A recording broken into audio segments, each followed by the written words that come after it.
I'm having a little bit of a day. So let's talk about it. This week I was going to film a video about some tips that helped me progress in the gym, blah, blah, blah. And I still want to film that video for you guys, but I am not feeling myself this morning at all. And I know why. I woke up, it's 12:05 currently.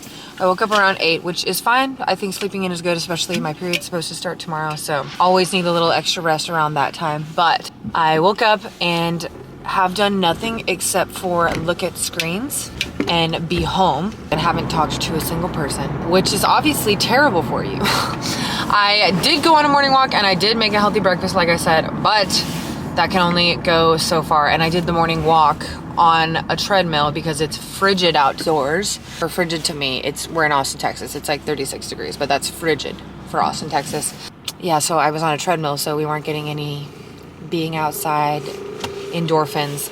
And obviously to get through a walk on a treadmill, I was doing a combination of YouTube and scrolling on TikTok the whole time. So really not good for the mental health.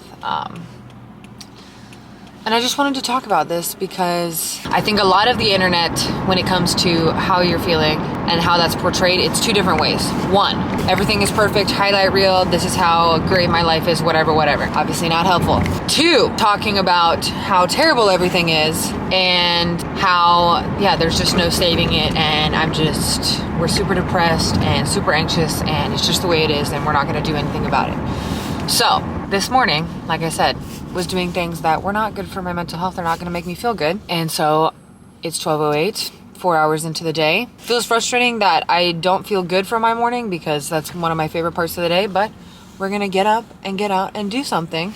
Getting out in the sunshine, it's a beautiful sunny day. As you can see, like, look at my hands, completely washed out, whiter than normal. And I am going to get out around people and talk to another human being. Very necessary for feeling better. Also, I brought my big mommy bag because I have a couple things that are going to make me feel better because they do 3 separate things for my mental health. So let's cover them. Number 1, book.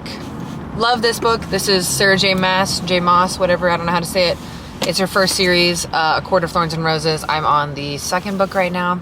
Highly recommend. Very good. I've read all her other series and it's just good because it is entertaining, but it's not scrolling on a screen and it's like a low dopamine level of stimulation, which is great because we in our modern world are constantly overstimulating our brains with truckloads of dopamine and it ends up making you feel worse, as it did for me this morning. So number 1.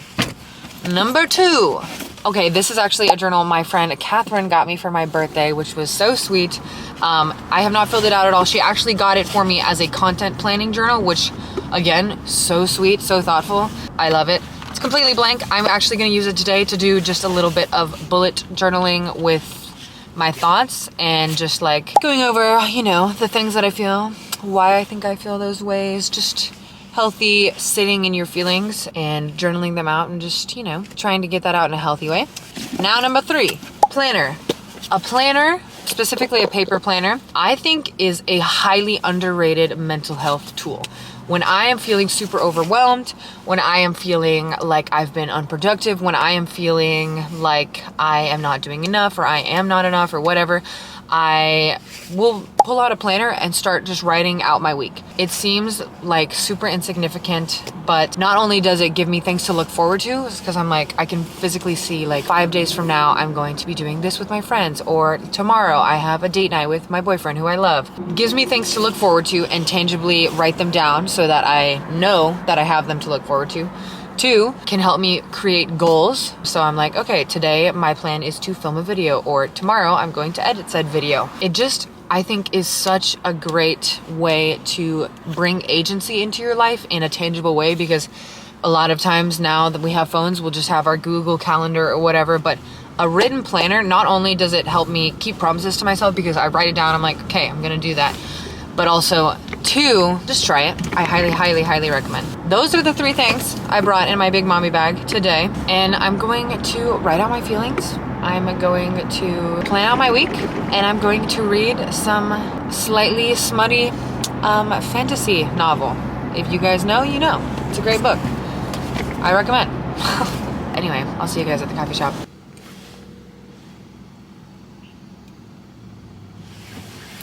My mom.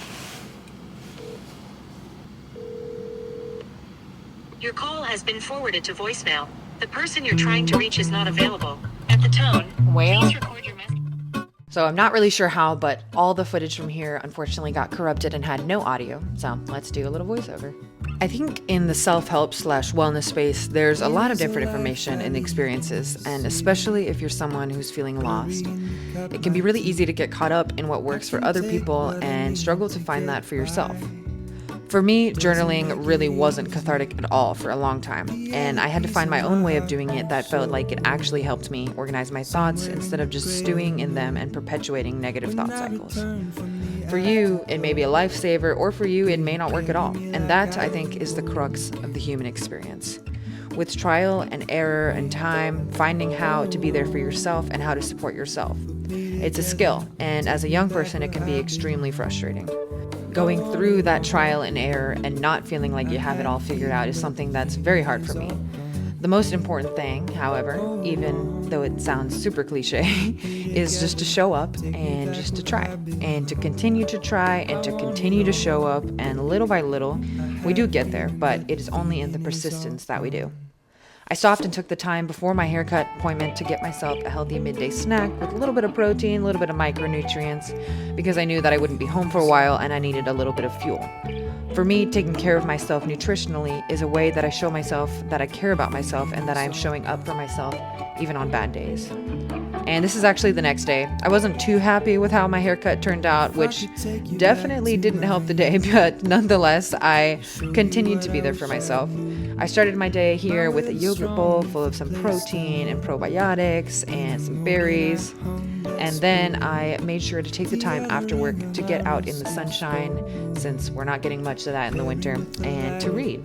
With anything worth having, it's all about showing up again and again, even with setbacks and roadblocks. So I hope this video finds you at a time when you need to hear these things, and hopefully next time you have a bad day, you think about this and are able to do something positive for yourself. I'll see you guys next week. Bye. I want it all. I had a feeling, but the feeling is all gone.